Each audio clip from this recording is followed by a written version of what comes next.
She knows exactly what angle to tilt her head against your shoulder. This isn't the first time, is it, Grant? Out of nothing. I won't make a scene tonight. The chandelier in the Grand Harrington Hotel ballroom held 500 candles. Caroline had counted them once. That was the kind of woman she had become inside this marriage. The kind who counts candles to have something to do with her hands. Tonight she stood at the edge of the room in a navy gown. 32 years old, 8 months pregnant. Visibly uncomfortable in every way a woman can be uncomfortable. Her back ached. Her feet had swollen past the point where her good heels fit. She was wearing flats to her husband's charity gala. She had apologized for this to 3 different people already tonight. That said something she wasn't ready to examine. The evening was for the Weston Foundation, Grant's foundation. His name in gold on every program, his face on every display board, his smile aimed at every camera in every direction. She had designed the table centerpieces. 12 hours of work. Nobody had asked her about them. She was reaching for a glass of sparkling water, not champagne. Obviously, 8 months. Obviously, when she saw him. Grant, on the dance floor. Her husband, in his charcoal tuxedo. The one she had picked out. He was dancing with a woman. Not just dancing. Waltzing. Slowly. His hand pressed flat against the small of her back. The way Caroline had not felt his hand in longer than she wanted to count. The woman was beautiful, blonde. 30, maybe. In a red dress that was not appropriate for a charity gala, but was very appropriate for making a point. Grant was smiling. Not his public smile. Not the one he aimed at cameras. His real one. The one Caroline used to believe was only for her. She stood very still. The sparkling water in her hand went warm. Around her the room continued its elegant noise. Glasses chiming. Heels on marble. A string quartet playing something she could not name. No one was looking at her. That was the first thing she noticed. In a room full of people who knew her name, not one single face was turned her way. The second thing she noticed was that the woman in the red dress knew Grant's shoulder. She knew the exact angle to tilt her head against it. She knew how long to hold a step before he would shift. This was not 2 people dancing for the first time. This was 2 people who had done this before.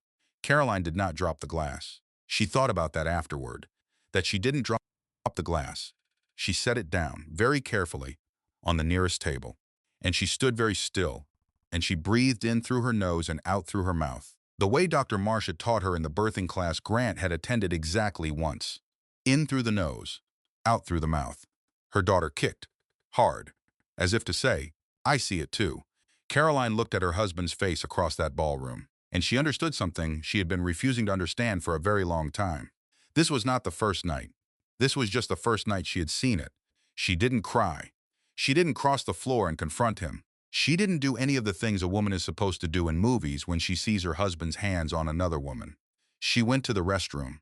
She sat down in the lounge area, the good kind of hotel bathroom with the velvet chair and the orchid on the marble, and she sat there in her navy gown. Her hands folded over her enormous belly, and she thought, how long? Not a question, a reckoning. How long? The door opened. A woman came in, fixed her lipstick, left without looking at Caroline, which was fine, which was becoming familiar. Caroline reached into her small evening bag, took out her phone, she unlocked it, locked it, unlocked it, locked it, unlocked it again. Then she put it away, because there was no one she could call who would not immediately tell her what she already knew. She sat in that velvet chair for 11 minutes. She knew because she watched the clock on the wall, not out of urgency, out of the strange need to document, to have one true thing. At the 11-minute mark, she stood up, smoothed her gown, looked at herself in the mirror. Her face was composed. Her eyes were dry. She looked, if anything, tired in the ordinary way of a woman who is 8 months pregnant and standing in uncomfortable flats. She walked back out into the party. Grant was no longer on the dance floor. The woman in the red dress was standing near the bar, talking to a man Caroline didn't recognize. Grant was by the silent auction tables, laughing with the mayor. He caught Caroline's eye across the room and lifted his chin in acknowledgement. Not a wave, just the chin. The way you acknowledge someone you live with. She smiled back. Perfectly, the string quartet played on. The gala ended at 11. The car took them home in silence, which was not unusual. Grant was on his phone. Caroline watched the city move past the window. The towers slid by in streaks of gold and white. She used to love this drive. The feeling of moving through something vast and lit up. The feeling of belonging to a city that never went dark. Now she just watched it.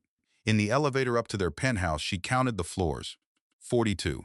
She knew how to count things now. In their bedroom, Grant said he was exhausted. He kissed her forehead. He went to his side of the bed and was asleep inside 4 minutes. Caroline lay on her back, or as close to her back as she could manage at 8 months, and she stared at the ceiling. How long? Still not a question. She put her hand on her belly. Her daughter kicked again, softer this time. Like a hello, I know, Caroline thought, I know. She did not sleep. Not really, she drifted. She surfaced. She listened to Grant breathe beside her, the deep unconscious ease of a man who did not know he had been seen, or a man who did not care. At 5:47, she got up. She moved carefully, the way you move when you are 8 months pregnant, and also when you are trying not to wake someone you are suddenly afraid of knowing. She made coffee. Decaf, obviously. 8 months. Obviously, she sat at the kitchen island in the gray pre-dawn light. She pulled out her phone. She opened his shared calendar, scrolled back through 6 months. Tokyo in February, London in March, the Houston conference in April, where she had wanted to come, and he had said it was all business. Truly not worth the travel. Not at 6 months pregnant. She sat with her decaf. God, I was so stupid. The signs were all there.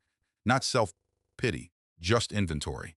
The kind of inventory you take when the store is already burned down and you're standing in the ash trying to remember what was inside. She opened her laptop. She typed his name and the woman's name, but she didn't know the woman's name.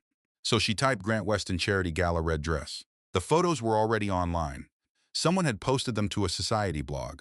Grant and the woman, Petra Calloway, Manhattan-based interior designer, were in 5 of them. In 2, they were dancing. In 1, Grant's hand was at her waist in a way that was not visible from across the room, but was very visible in a photograph. In none of them was Caroline. She closed the laptop. She poured the rest of the coffee down the drain. She stood at the kitchen window and watched the city come alive 42 floors below. People walking dogs. Taxes accumulating.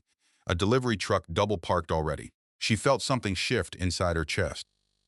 Not breaking. Settling. Like something that had been tenuously held aloft had simply come to rest. He never loved me. He loved the idea of me. That thought arrived fully formed. The way the truest things do.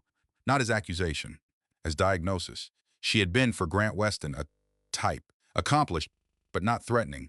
Beautiful, but not ostentatious.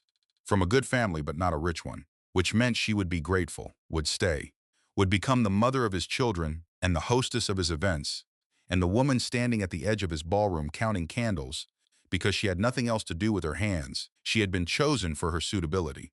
And at some point she had stopped being a person and become an arrangement.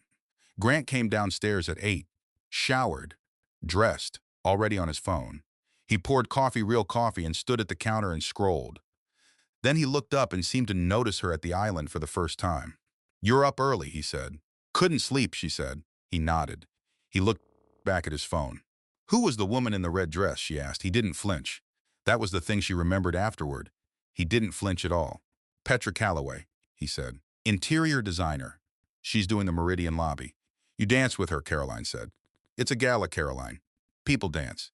The way he said her name, Caroline, even. Measured. With a faint upward edge that suggested she was being slightly unreasonable. "You dance the way people dance with each other," she said. "Not the way people dance at galas." He put his phone down. He looked at her with an expression she recognized. Patient. Slightly weary. The expression of a man managing a situation. "I think you're tired," he said. "You're 8 months pregnant and you were on your feet all evening. Let's not make something out of nothing. Let's not." The casual we of it. As if she were a problem they were solving together. She looked at him, he looked at her, then his phone rang. He answered it without breaking eye contact. And by the time he looked away, she understood she had been dismissed. She went upstairs, sat on the edge of the bed, picked up her own phone. She called Nora. Nora answered on the second ring, which meant she had been awake. Which meant she had possibly also seen the photos. "I saw it," Caroline said. A pause. "I know," said Nora. "How long have you known?" Not a question. A longer pause. "I didn't know. I suspected. 6 months ago, maybe. I wasn't sure enough to say anything. And you were pregnant. And I didn't know how to—" "Okay," Caroline said. "Car, I'm not angry at you," Caroline said. "I need to think. I'm a divorce attorney," Nora said. "Just so you know, I'm your best friend who is also a divorce attorney." "I know what you are," Caroline said. "What do you need right now?" Caroline looked at her reflection in the mirror across from the bed. 32 years old, 8 months along, dark circles under her eyes. "I need to know how long," she said. Nora came over at noon. Grant was at the office. He was always at the office. They sat in the living room. The good one, not the family one. Because there was no family one. They had separate rooms for everything in this apartment. Separate spaces that somehow never added up to a shared life. Nora brought a folder, not because she had been gathering evidence, but because she was Nora Finch. And Nora Finch was always prepared. I pulled public records, she said. I need to know if you want me to stop. Keep going, Caroline said. Petra Calloway, incorporated 2 years ago. Weston Group had contracted her firm 11 months back. The contract was for 3 projects. The Meridian Lobby was the third. 11 months, Caroline said. Minimum, Nora said. I was pregnant when it started. You were 3 months pregnant, Nora said. The room went quiet. 11 months. She had been visibly, obviously, undeniably pregnant, and he had started sleeping with another woman. I'm not crazy. I know what I saw. He looked at me this morning like I was overreacting, Caroline said. He's good at that, Nora said. He's been doing it for years, Caroline said. I just thought it was me. It was not you. I know that now. She sat with it. 11 months, 3 trimesters and then some. The whole last year of her life. The year she had given over to growing his child, building his nursery, attending his events, counting his candles. All of it had been unfolding alongside something she knew nothing about, or thought she knew nothing about. I knew, she realized. I knew, I just decided not to. She looked at the window. The city was gray today. The kind of gray that promises rain but doesn't deliver. What do I do, she asked. Right now, Nora said. Nothing. You let me do some things first. What kinds of things? The kind that take time and require a forensic accountant. Caroline turned to look at her. How long have you been thinking about this? She asked. Nora held her gaze. 6 months, she said. I've been waiting for you to be ready. She drove herself to her OB appointment that afternoon. She sat in the parking garage of the medical building for 22 minutes before going in. Just sat, the engine ticking as it cooled. Her hands in her lap, the radio off. She watched a woman walk across the garage with a toddler on her hip and a diaper bag over her shoulder. The look of someone running 3 minutes late who had given up being upset about it. Caroline watched her disappear into the elevator. Then she went inside. Dr. Marsh measured and listened and pressed gently and told her everything looked excellent. The baby was head down and positioned well. They would be ready for the world in approximately 4 weeks. You seem tired, Dr. Marsh said. I am, Caroline said. Anything you want to talk about? Caroline looked at the ceiling of the exam room, the tiles, the fluorescent hum above her. Not today, she said. Dr. Marsh nodded. She did not push. She was the kind of woman who knew when not to push. Whatever's going on, she said, your body is doing everything right. That baby is safe. The baby is safe. It was the only thing Caroline needed to hear. She did not go home after the appointment. She drove instead. No destination. She got on the highway and went north. Away from downtown. Away from midtown. Away from the vertical life she had been living. She drove until the buildings thinned and there were trees, and the light changed. She ended up at a state park she had not been to in maybe 8 years. She parked. She did not get out. 8 months pregnant and alone. She was not hiking anywhere. But she opened the window, and she listened to the trees. The wind came through in long, slow movements. The kind of sound that doesn't ask anything of you. The kind that just exists. This was the thing no one told you about being lied to. It wasn't the anger that arrived first. It was the inventory. Every single memory now had a question mark attached to it. Thanksgiving, was he with her in November? The February trip. How many of the conference calls that ran past 9 in the evening? The way he'd come to bed sometimes with his phone already off. Already locked. Already dark. I did what I always do when something feels wrong. I organized it away. Their linen closet was immaculate. Their pantry was alphabetized. The nursery she had assembled piece by piece over 6 months. Painting the walls herself in the pale sage green she had chosen because it was calming and natural and would grow with a child. The nursery was perfect. She had been making a nest for a family that was already coming apart. She sat in the parking lot of that state park for 40 minutes. Then she drove home. She was reorganizing the filing cabinet in the home office that evening, not snooping. She did not think of it as snooping. She had every right to the filing cabinet. Her name was on the mortgage. Her signature was on the joint returns. She was reorganizing because it needed reorganizing, and because she needed to do something with her hands that was not crying. She found the folder by accident, tabbed, labeled in Grant's handwriting, PC Design Consult. Inside receipts, 12 months of them. Hotels, jewelry, a weekend in Nantucket, dinner at places she had never been taken, flowers from a shop she had mentioned, once wanting to try and he had said was overpriced. But that was not the major thing. The major thing was the account number in the corner of one of the receipts, not a business account, a personal account. She recognized the last 4 digits. She had seen them on a statement once, briefly, that Grant had taken from the counter before she could read it. She hadn't thought about it again. She sat down on the floor of the home office. Just sat down. Right there on the hardwood, with the folder open on her knees. The account was in Grant's name only. She pulled up her phone. She opened the banking app for their joint account. She looked at the inflows and outflows, at what matched and what didn't. Then she opened her browser. Then she called Nora. "I need a forensic accountant," she said. "Tonight." "Caroline, he has a private account. I found receipts." 12 months, Nora. "I think he's been running money through his business accounts. I need to know how much. I need to know before I say anything to him. Because if I say something before I know everything, I lose the only thing I have right now, which is that he doesn't know I know." A pause. "Okay," said Nora. "Can you get someone?" "I can get someone tonight," Nora said. "I've been ready for this call for 6 months. His name was Daniel Voss. He arrived at 9 in the evening. After Grant had gone to a business dinner, Grant had said, adjusting his cuffs at the door with a laptop bag and the quiet efficiency of someone who had done this particular thing many times before, he sat at the kitchen island.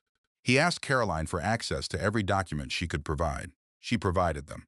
She sat across from him and listened to the soft sound of his fingers on the keyboard, the occasional murmur of numbers. This is what the end of a marriage sounds like, she thought. Not shouting. Keyboard clicks. At 11:15, Daniel Voss looked up. "How much do you want to know tonight?"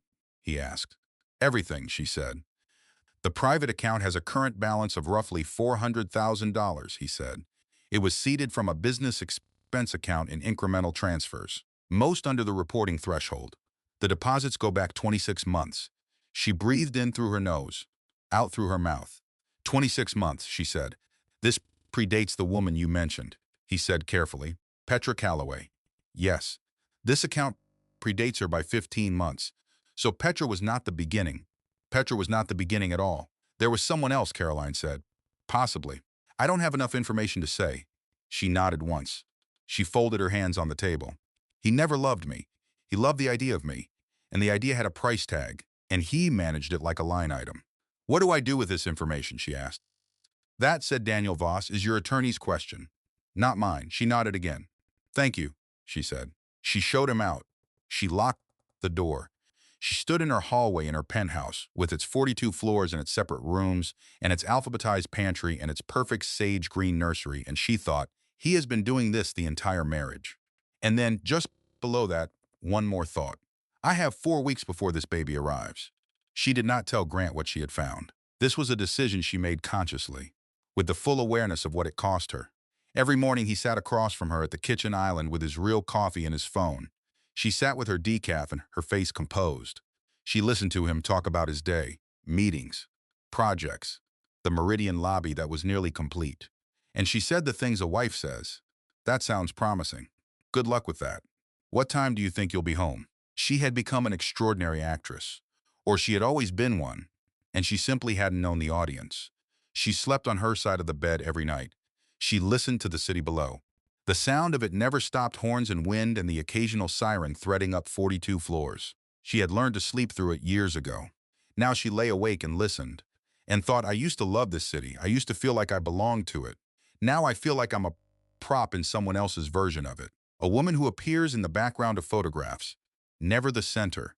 Nora came every other day. They sat in the small sitting room off the bedroom, the one room in the apartment that felt most like Caroline's, with the bookshelves she had filled, the lamp she had brought from her old apartment, the view of the park she had specifically requested when they were looking at units. She had thought of this room as hers and had never said so out loud. "You have options," Nora said on a Tuesday, "but the timeline is tight with the baby. Tell me the options. You could file now. Before she's born, your pregnancy is documented. The financial misconduct is documented. I don't want to file before she's born." "I know." "Next option, you wait until after the birth. Recovery complicates things physically, but it strengthens certain aspects of your case." "What aspects?" "Lifestyle. You'll have an infant. A judge looks at a nursing mother and a man with a hidden account and a documented affair, and I don't want this to be about strategy," Caroline said. "I understand, but it has to be, at least partly." Caroline looked at her bookshelves. She had majored in landscape architecture, graduated top of her class, run her own small firm for 4 years before she'd met Grant, designed 12 urban green spaces that were still in use in 3 different cities. After the wedding, she had kept working for 18 months. Then the travel made it complicated. Then the social obligations. Then the pregnancy. Somewhere along the way, I became invisible, even to myself. "What's the third option?" she asked. "The third option," Nora said, "is the one I want to talk to you about." Nora opened her folder. She had, it turned out, spent 6 months reading an 87-page prenuptial agreement. She had read every line, every clause, every footnote in small gray text that most people skip because most people are not Nora Finch. On page 61. Paragraph 4.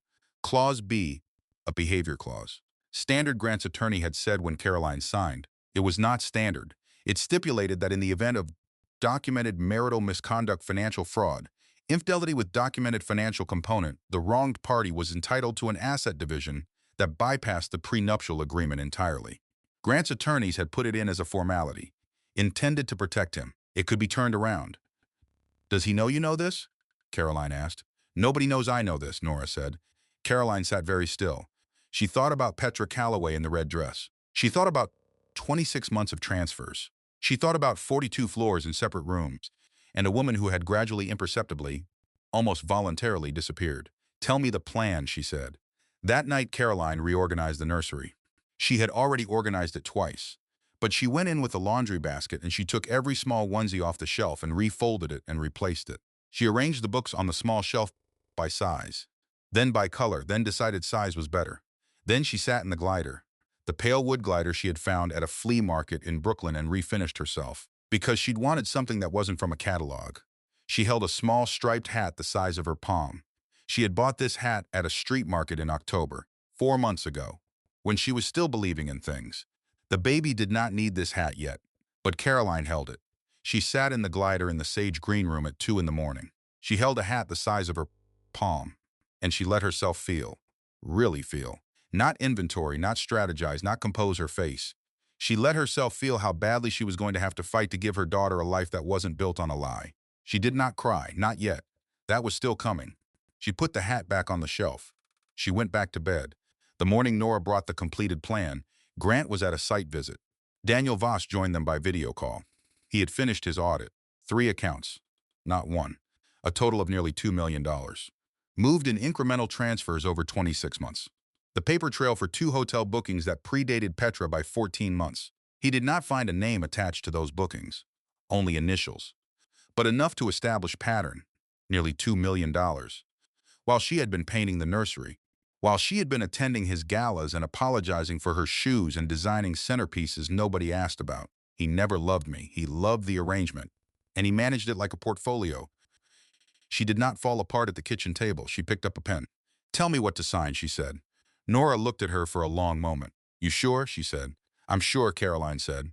"Once we start this, I know," Caroline said. "Start it." She had been for 32 years a woman who finished what she started.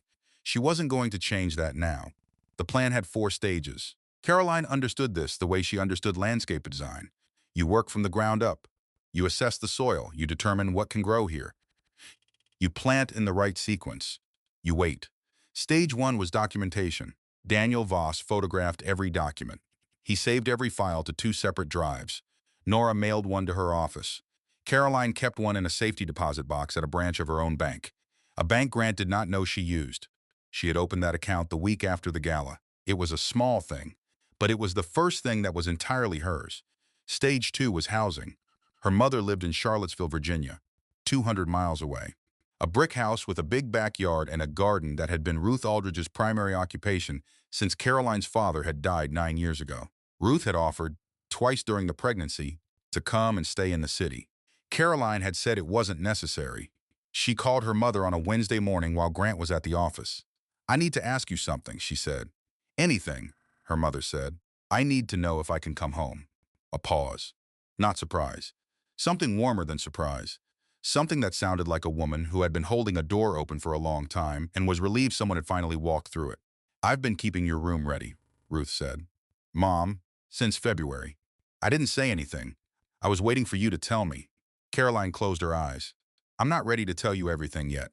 "You don't have to tell me anything," Ruth said. "Come home. Bring my granddaughter. We'll figure out the rest." She did not plan for what happened at Margaret Forsyth's luncheon. Margaret was the kind of woman who hosted luncheons and who knew everything about everyone in their social circle 6 weeks before anyone else did. Caroline had always tolerated Margaret with cautious politeness. She should not have gone. She was nearly 8 months by this point. The weeks had blurred. She had not gone to a social event since the gala. She had accepted this invitation because declining would have required an explanation she was not ready to give. There were 12 women at the table. 4 of them knew about Petra Calloway. 2 of them, Caroline realized by the way they watched her sit down, had known for months. She understood this the way you understand a room with changed air. The slight delay in eye contact. The slight over-solicitude. Caroline, you look wonderful. Caroline, how are you feeling? Caroline, sit here. Right here. This chair is easier. Easier. Because you are enormous and your feet are swollen. And also we know your husband is having an affair, but we are going to help you sit down. She sat down. She ate the salad. She answered the questions about the nursery and the due date and the names she was considering. And then Deborah Haynes, who had had 3 glasses of wine and who had always been the kind of woman who said the thing nobody was supposed to say, leaned across the table and touched Caroline's wrist. You are so much stronger than I would be, Deborah said. The table went still. Thank you, Deborah, Caroline said. Her voice was level. Her hand did not pull away from Deborah's touch. The table exhaled. Someone changed the subject. Caroline excused herself at 2:30. She drove to Nora's office. She sat in Nora's client chair. Everyone knows, she said. I know, Nora said. How long? Most of them. At least 2 months. And nobody told me. They thought you knew. They thought you were managing it. Privately. In the way women in your position sometimes manage things. Women in your position. She thought about that on the drive home. Women in expensive apartments who count candles. Women who alphabetize pantries and refinish gliders. Women who attend luncheons where everyone knows and nobody says. Women who have, slowly and without ever signing the paperwork, agreed to disappear. Starting over feels impossible, but staying feels worse. That thought arrived with unusual clarity. She drove home. She started making calls. Stage 3 was legal. Nora filed the preliminary petition on a Thursday. Not with a bang, with a fax. The petition alleged marital misconduct, financial fraud, and sought equitable distribution based on the behavior clause Grant's own attorneys had buried in the prenuptial agreement on page 61. Grant received notification at 4 in the afternoon. Caroline was not home when he arrived. She was at Dr. Marsh's office for a 36-week check. Everything was excellent. The baby was ready. Head down. Positioned perfectly. 4 weeks out, maybe less. When she got home, Grant was in the living room. Standing, not sitting, which was notable. Because Grant Weston always sat. Control expressed itself in his body as stillness and ease and occupation of space. The fact that he was standing meant the stillness had broken. Caroline, he said. Grant, she said. She set her bag down. She took off her coat. She hung it in the closet. She was buying herself 5 seconds of composed movement, and she knew it, and he knew it. What is this, he said. It's a legal filing, she said. I can see what it is. What I'm asking, it's the beginning, she said, of the rest of my life. She walked past him to the kitchen, poured herself a glass of water, drank half, turned around. His face had done something she had never seen it do before. Something that was not anger, not the managed patience, not the slight weariness with which he handled her. Fear. Grant Weston was afraid. You were at Nantucket in March, she said. You told me you were in Boston. I was 5 months pregnant. You were in Nantucket. Caroline, I found the receipts. I found the account. Daniel Voss is very good at his job. You should know he found 3 accounts. Not 1. Listen, I am listening, she said. I've been listening for 3 years. What I should have done is talk. He opened his mouth. He closed it. She looked at him for a long moment. At the man she had married. At the charcoal tuxedo she had picked out now hanging in their closet. At the gap between who he had appeared to be and who he was. I'm not going to fight with you tonight, she said. I'm 36 weeks pregnant. My attorney will be in touch with yours.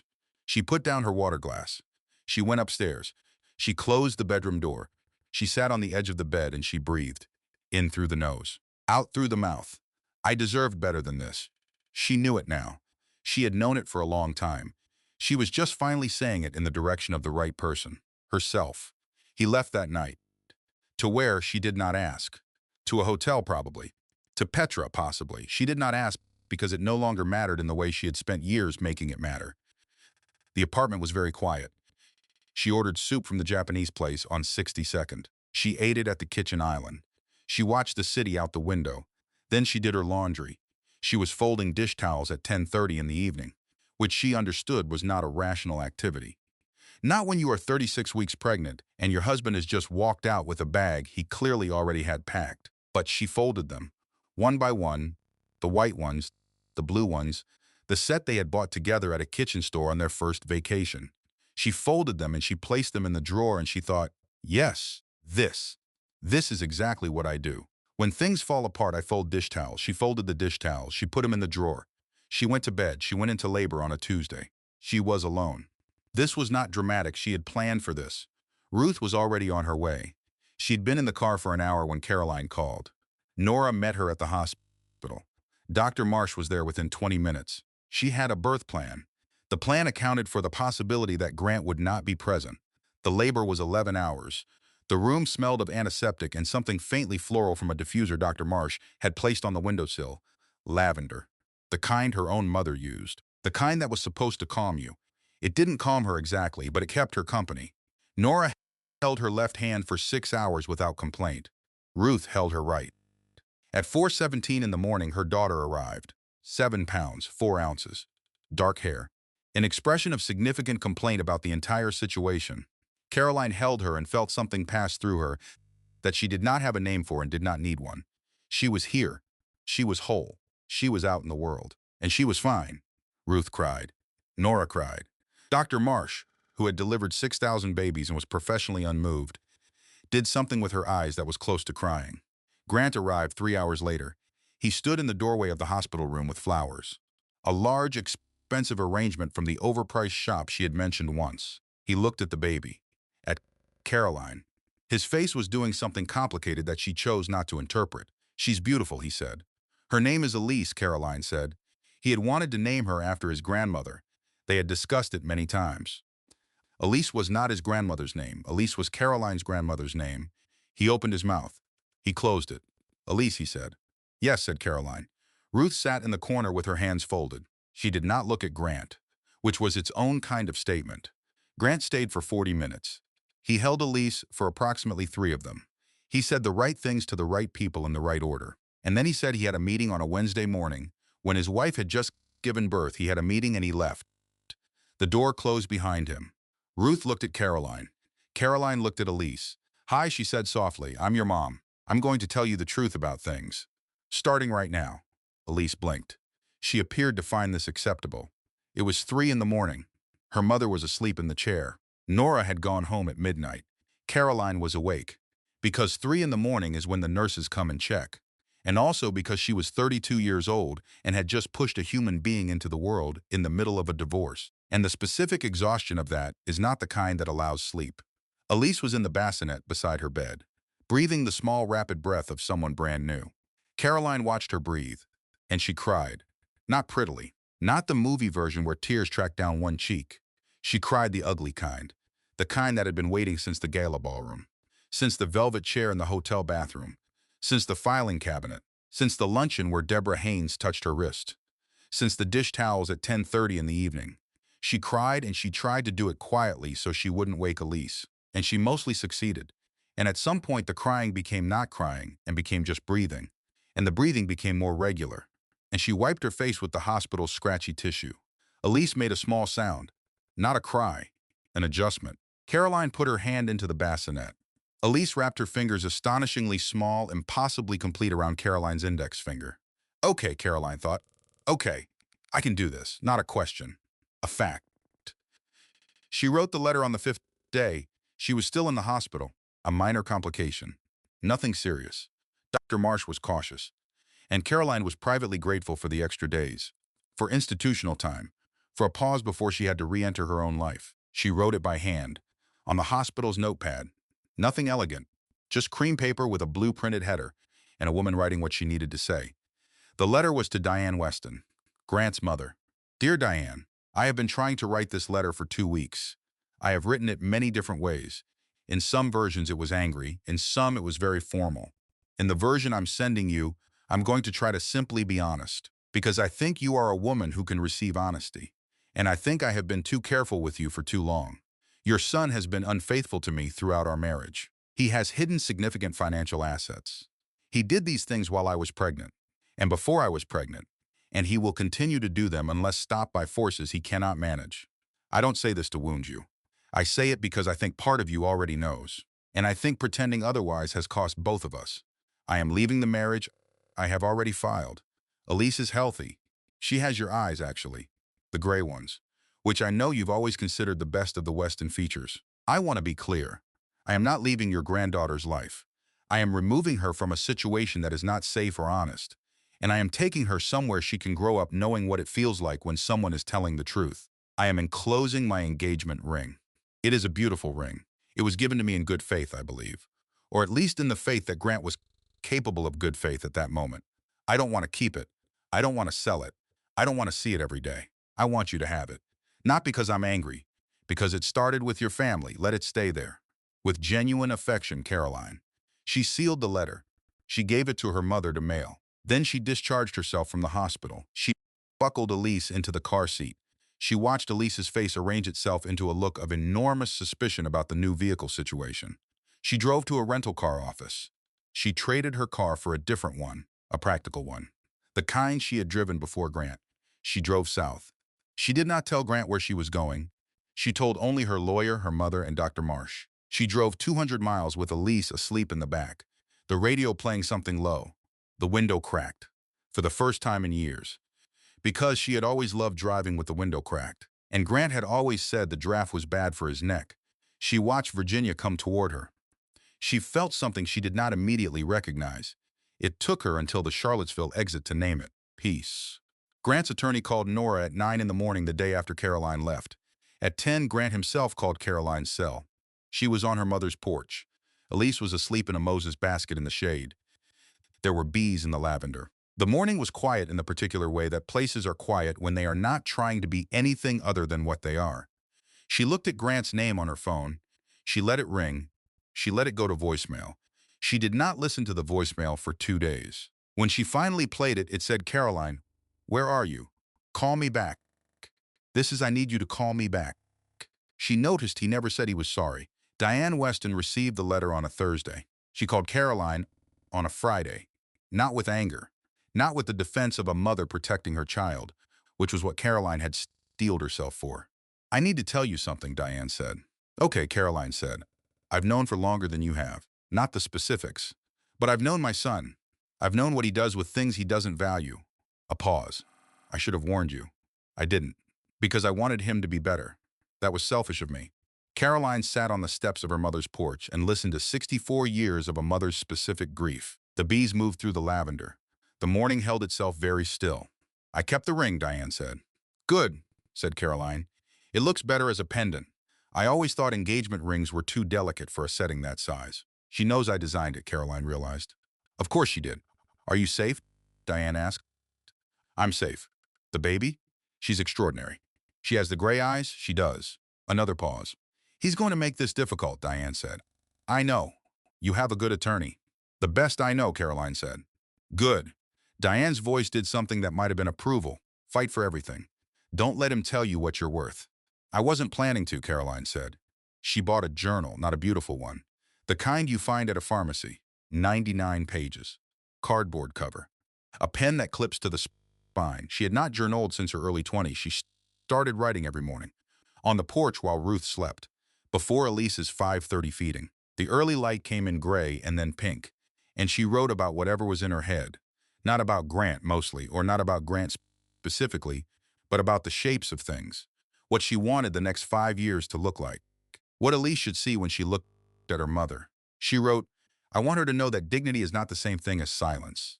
And then I have confused those two things for most of my adult life." She applied for her landscape architecture license reinstatement. It had lapsed during the years of not working. This was not a crisis. It required a renewal application, some continuing education credits, a fee. She spent 2 evenings online completing the coursework. Elise in the carrier against her chest. Ruth's cooking coming through from the kitchen. The sound of something ordinary and warm. She filled out the form. She hit submit. It was not dramatic. It was paperwork. But sitting at her mother's kitchen table with her daughter's weight against her chest, she thought she understood what all the books meant when they talked about small steps. It was not one big thing. It was the form. The journal, the porch, the window cracked. It was all of it together. Nora called with updates every other day. The case was moving. Daniel Voss had completed the full audit. The amount was greater than anticipated, nearly $2 million across the hidden accounts. When all transfers were traced back to their origins, the behavioral clause applied. Grant's attorneys were, Nora said with evident satisfaction, not having a good time. He wants to negotiate, Nora said. Let him propose something, Caroline said.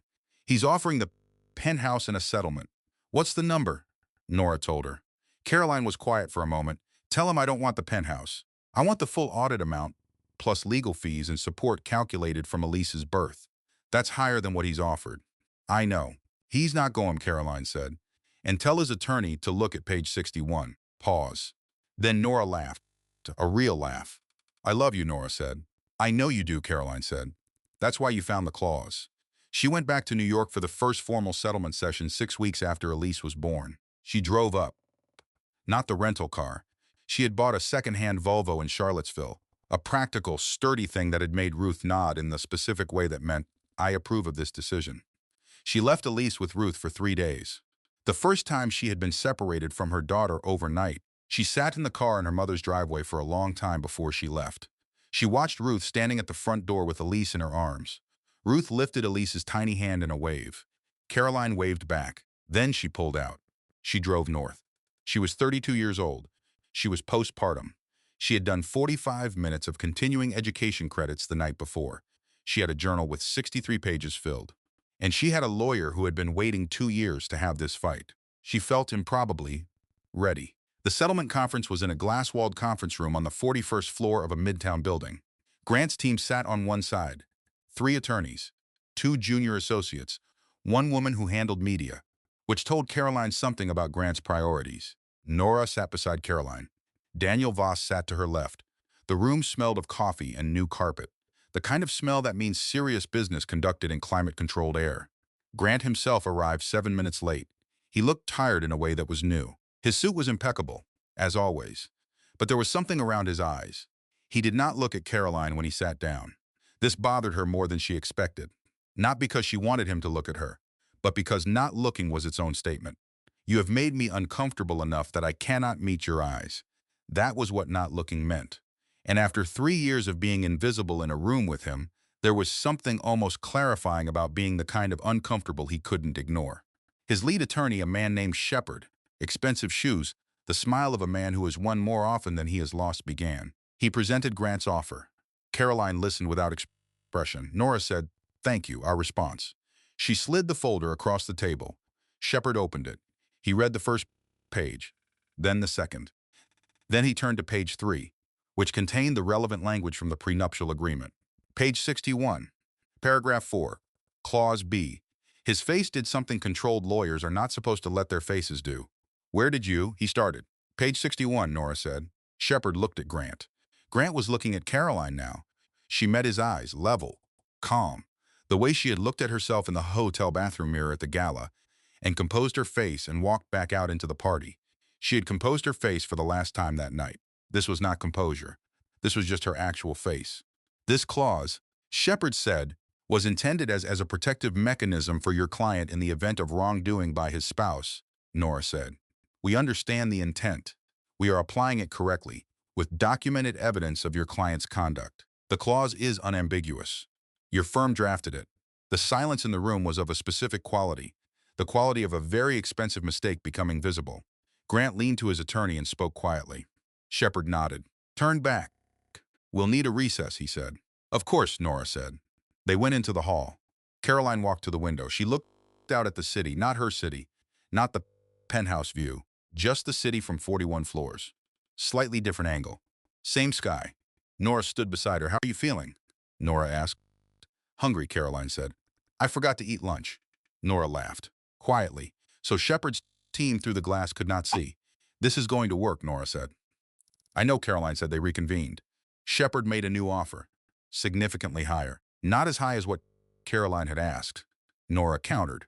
They went back and forth 3 times. On the 4th exchange, Grant spoke. Not through his attorney. Directly. Caroline. She looked at him. I'm sorry, he said. The room was very still. I know that doesn't. He stopped. I know what I did. I know what I threw away. I'm not saying this for the negotiation. I'm saying it because another stop. Grant Weston was not a man accustomed to incomplete sentences. I don't expect you to forgive me. I'm sorry, she considered it. Not for the negotiation, just for herself. She thought about the ballroom, the velvet chair, the filing cabinet, the dish towels at 10:30 at night. She thought about Elise's fingers around her index finger, the lavender at her mother's house, the porch in the morning light, 63 pages of her own handwriting. He is sorry that it ended. That is not the same as being sorry for what he did. Thank you, she said. She turned back to Nora. Our number, she said. The final agreement was signed at 4:45 in the afternoon. It was not everything she had asked for. It was close. She shook Shepard's hand. She did not shake Grant's. Not because she was performing anger, but because some gestures have meanings, and she chose her meanings carefully now. She and Nora rode the elevator down in silence. In the lobby, Nora exhaled. That's done, Nora said. That's done, Caroline agreed. They stood on the sidewalk outside the building. The city moved around them in its usual indifferent way. Taxis, pedestrians, a food cart on the corner sending up a ribbon of steam. What do you want to do? Nora asked. Caroline thought about it. I want to drive home, she said. I want to see Elise, and I want to eat something my mother made. Nora smiled. That sounds exactly right. She drove south. She did not call anyone from the car. She listened to music instead. Not the classical stations she had trained herself to enjoy because Grant preferred them. The oldie station. The one that made her mother dance in the kitchen. The one that played things from the 70s that she had grown up with, without knowing she was growing up with them. She sang along to one she didn't know the name of. She got the words wrong. She made up the ones she didn't know. She drove through the darkening afternoon with the window cracked and Elise waiting in Charlottesville, and she thought, the hardest part is admitting I knew all along. And then just below that, knowing doesn't make you stupid. Staying too long doesn't make you weak. It makes you human. And getting out makes you something else. She did not have a word for the something else yet. She was working on it. She had not thought about Petra Calloway in weeks. This was not indifference. It was triage. Caroline had understood from the beginning that her fight was not with Petra. The architecture of betrayal had Grant at the center, and Caroline had directed her attention there with the focus of someone who does not have energy to waste. 3 months after the settlement was finalized, on a gray March morning, Petra Calloway called. Caroline answered because she did not recognize the number. Is this Caroline Weston? The voice said. Caroline Aldridge now, she said. She had gone back to her name. It felt like taking off a coat that had never fit. A pause. This is Petra Calloway. She sat down. Okay, she said. I know you have no reason to speak with me. Keep going. I didn't know you were pregnant. Petra's voice was steady, but with something underneath it. Something that caused her to keep controlled. I need you to know that. When it started, I was told you were that the marriage was over and everything but paperwork. That you both were waiting for the right time. I believed him. For about 6 months, I believed him. A pause. And then I did some searching on my own. I found your social media. I saw the photos from your baby shower in December, and I realized that he had been lying to both of us, Caroline said. Yes. The line was quiet. Outside the window, the Charlottesville morning was going about its business. A cardinal in the garden. Ruth's wind chimes moving in something too gentle to call wind. I ended it in January, Petra said. Right after the gala. I didn't know who you were at the gala. I didn't know you were there. He had told me his wife wasn't coming because she wasn't feeling well. I was there the whole time, Caroline said. I know, I found out later. A friend of mine was there and she told me she'd seen you, and I felt sick. I've felt sick since then. Caroline sat with this. The woman on the other end of the phone was not a cartoon villain. She was a woman who had been lied to by a man who was good at lying to women. She had made a choice Caroline would not have made. But she had made it inside a fiction that Grant had constructed. The unexpected ally. The version of the story Caroline had not expected. Why are you calling me? Caroline asked. Because his attorney reached out to me last month, Petra said. They wanted me to sign a statement saying the relationship was brief and purely personal, and that I had no knowledge of any financial arrangements. What did you say? I told them I'd think about it. A pause. I've thought about it. I'm not signing anything for him. I wanted you to know, in case it was useful to you. My case is settled, Caroline said. I know, I looked it up. I'm glad. A pause. I just wanted to tell you I was sorry. I know that's... She stopped. I know that doesn't fix anything. It doesn't, Caroline said. No. But I appreciate the call, Caroline said. Genuinely. Thank you for telling me the truth. She hung up. She sat for a long time. The cardinal came back to the feeder outside the window. Ruth had installed it 3 winters ago. It was the specific red of something that insists on itself regardless of season. Caroline picked up her journal. She wrote, I expected to feel angry. I feel something closer to tired. The kind of tired that comes after a very long walk.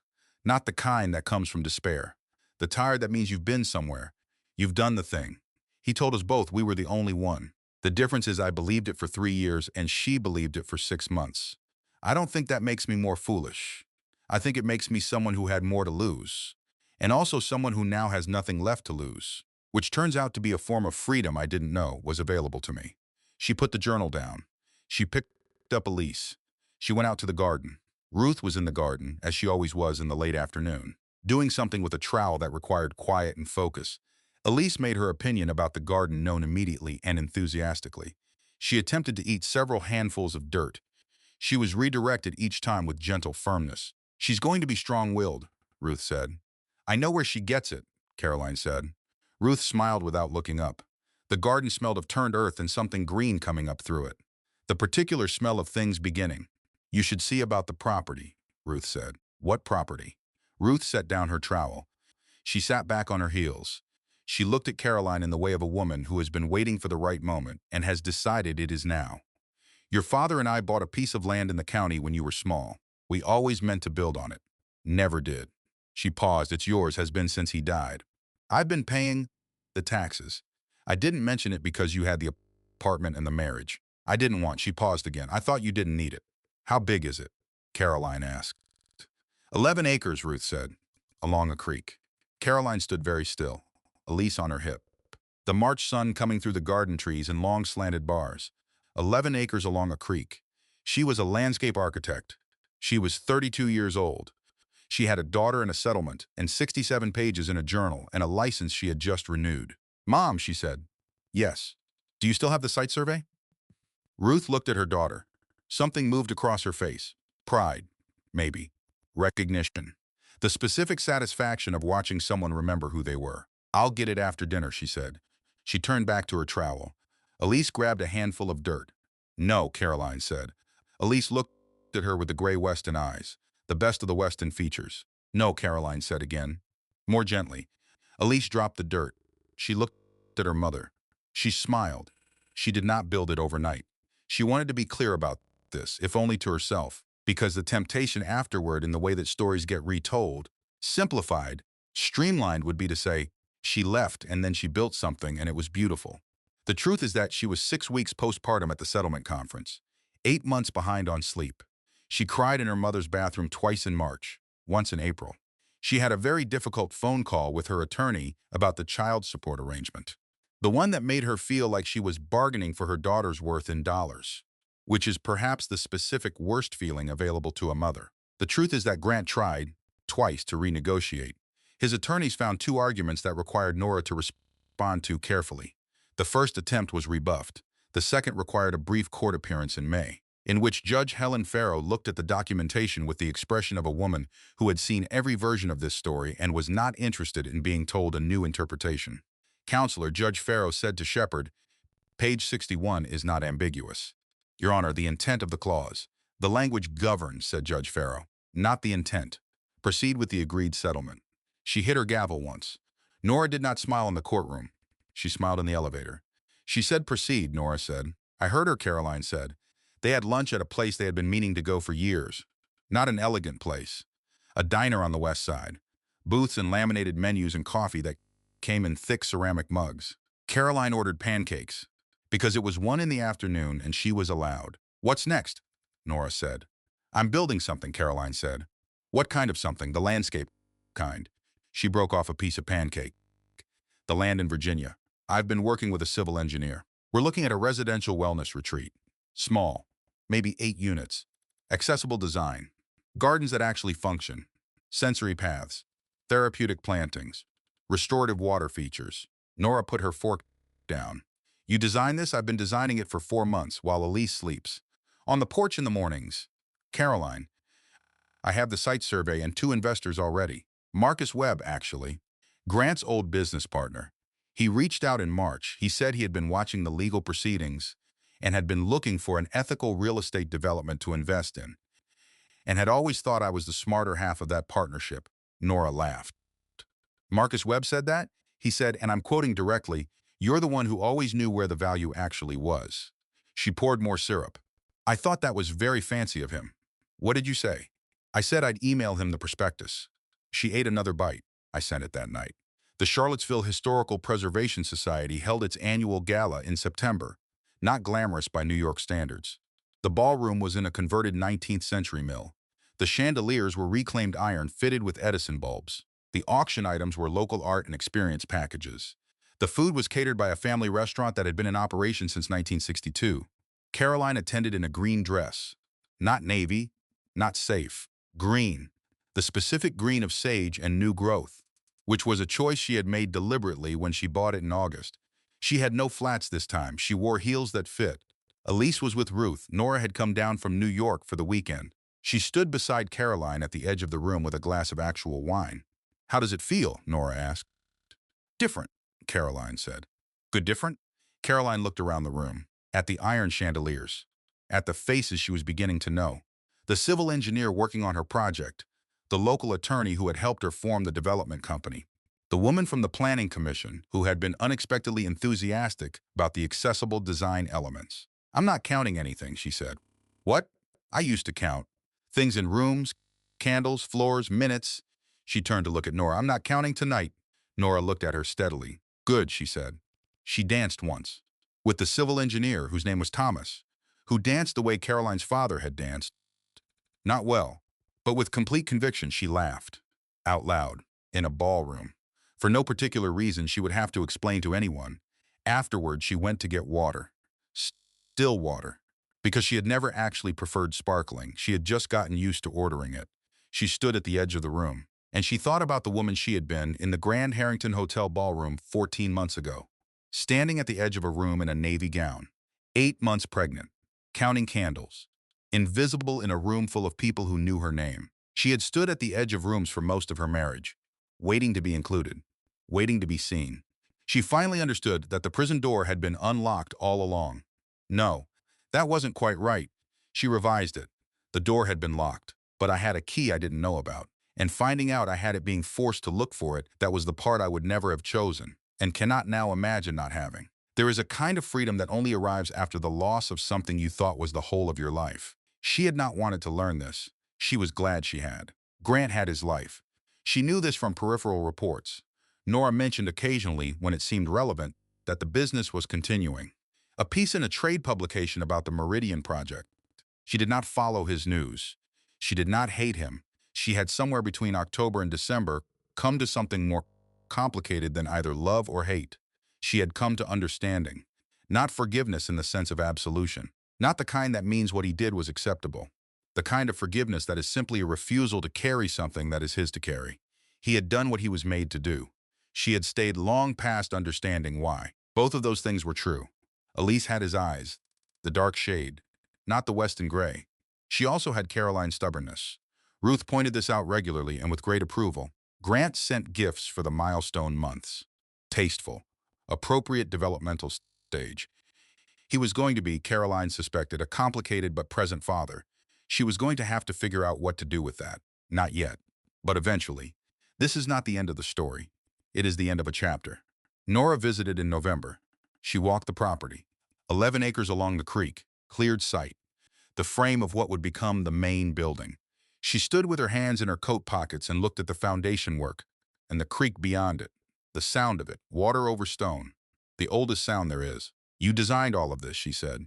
"I designed all of this," Caroline said. "You know what you should call it. I've been thinking about it." "What have you decided?" Caroline looked at the creek. 11 acres. A foundation. New growth. "Elise Garden," she said. "Because of Elise?" "Because of what it means," Caroline said. "It comes from the French blessed, consecrated." Nora looked at her. "Something set apart," Caroline said. "Something given over entirely to peace." Nora was quiet for a moment. The water moved over its stones below them. A bird somewhere in the trees said one thing and then went quiet. "She's going to love it," Nora said. "I know," Caroline said. "I'm building it for her. But also for me. For the version of me that knew what she was doing all along. Who just needed the room to do it." She lay in bed on the night the retreat's first unit was completed. She had been up since 5. Walked the property twice, supervised the final inspection. talk through the planning schedule with the crew lead for an hour, come home, put Elise to bed, eaten dinner standing at the counter because she was that kind of tired, the good kind, the kind that means the day was full of real things. She lay in bed in the dark. She reached for her phone, old habit. She held it. She did not unlock it. She put it on the nightstand, face down, and in the dark in her mother's house in Charlottesville in November, she thought about all the rooms she had stood in, all the candles she had counted, all the floors in the elevator on the way up to a life that had not been hers. She thought, I deserve better than that. I knew it. I just needed to know it louder. She thought, I know it now. She thought about the woman in the velvet chair in the hotel bathroom, locking and unlocking her phone, not knowing who to call. She knew now. That woman had been right not to call anyone that night, because no one outside of you can give you what she was reaching for. No one can hand you the thing. You have to find it in the dark. You have to sit in the velvet chair and breathe in through your nose and out through your mouth, and go back out into the room and smile and wait. Because the waiting is not weakness. The waiting is strategy. The waiting is the ground being prepared. The seeds already in the soil. She closed her eyes. The house was quiet around her. Her mother asleep down the hall. Elise in her room, making the small, soft sounds of someone new to the world who has already decided she is going to take up space in it. Good, Caroline thought. Take up space. I'll show you how. She slept deeply. For the first time in a very long time, she slept. In the morning, she would wake at 5:30. She would make her coffee. She would go to the porch. She would open the journal to page 114, and she would write. Not about Grant, not about the gala or the receipts or page 61. She would write about the creek, the way it sounded in the morning before anything else started. The way Elise had looked at a butterfly in September with the specific concentrated attention of someone taking very good notes. She would write, she is going to be someone who pays attention. I am going to make sure she has things worth noticing. She would close the journal. She would go inside. She would go find her daughter, and the day would begin. The way all good days begin, quietly, and then completely.